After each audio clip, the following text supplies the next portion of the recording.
Hello from the University of California, San Diego. My name is Shelley Streeby, and I'm the director of the Clarion Science Fiction and Fantasy Writers Workshop at UCSD, the home of the Arthur C. Clarke Center for Human Imagination. Here at Clarion, the writings of Arthur C. Clarke and Ursula Le Guin are central to what Clarion does so well, helping to inspire and support the next generation of great science fiction writers. All of the aspiring writers at Clarion Summer Workshop believe in the activation of imagination through the sharing of words, as Le Guin puts it. So I am delighted to hear that the Arthur C. Clarke Foundation is honoring Ursula Le Guin with its Impact of Imagination on Society Award. Le Guin's bracing, brainy body of work, which spans more than 5 decades, is certainly richly deserving of such an award. Le Guin once said that literature is the operating instructions to the imagination, which she calls the single most useful tool humankind possesses. It beats the opposable thumb.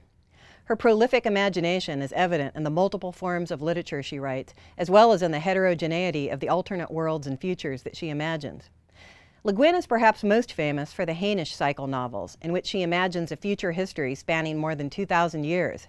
This series includes some of the greatest science fiction novels of all time, including The Left Hand of Darkness, where Le Guin raises fascinating questions about the construction of gender and sexuality, The Dispossessed and Ambiguous Utopia, which brilliantly explores challenging issues of political theory and organization, and The Word for World is Forest, her great critique of the Vietnam War via her vision of a logging colony and military base established on another planet by colonizers from Earth, and which helped to inspire the movie Avatar. In all of these novels, Le Guin explores difficult questions about cross-cultural contact, as well as the possibilities and problems raised by new technologies, such as the Ansible, the instantaneous communication device that connects denizens of the future scattered among the stars, and which many other writers of science fiction have borrowed in the wake of her coinage of the term. Le Guin once explained how provoking the imagination, not imagining the perfect society, was her true goal in playing with ideas of utopia and alternative realities in these novels. She says, "To me, the important thing is not to offer any specific hope of betterment, but by offering an imagined but persuasive alternative reality to dislodge my mind, and so the reader's mind, from the lazy, timorous habit of thinking that the way we live now is the only way people can live. It is that inertia that allows the institutions of injustice to continue unquestioned." Le Guin is also famous for her young adult novels, which crossed over to the adult market long before the Harry Potter novels became a similar crossover phenomenon. In her great Earth-Sea series of stories and novels, published between the 1960s and 2001, she created a rich fantasy world that has stimulated the imaginations of millions of readers. This richly imagined world began as a simple drawing of a map that became much more. Le Guin recalls, "One of the first things I did was draw the map, which is the map of Earthsea that's in the books now. I just named the islands. That was fun. I just irresponsibly gave all the islands names. I didn't know what happened on them or who lived on them or anything at that point, but there they were. There was my world to play with." She has also written a host of other young adult and children's books and has won several awards for her contributions to this field, including the Margaret E. Edwards Award for Children's Literature.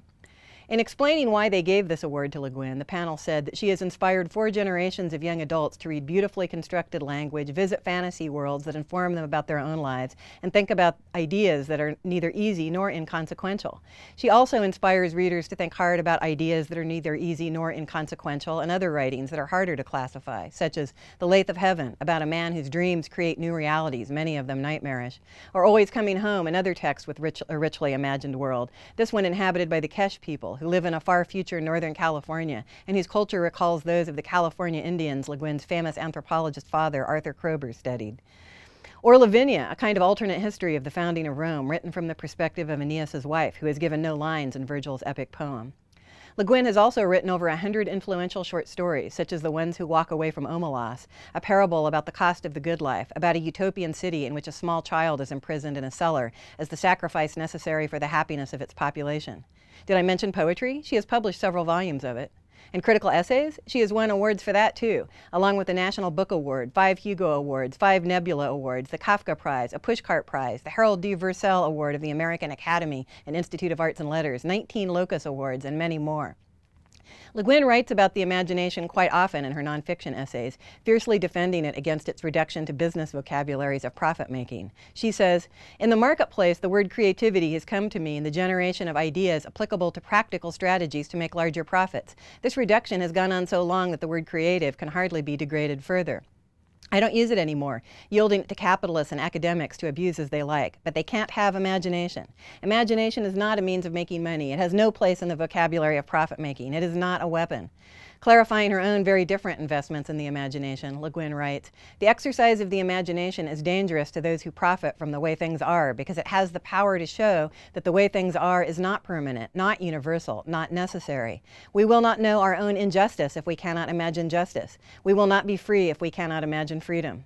Ursula Le Guin has done heroic work in helping us to imagine freedom and justice, and in teaching us that the exercise of the imagination is the greatest tool we have in changing our world for the better.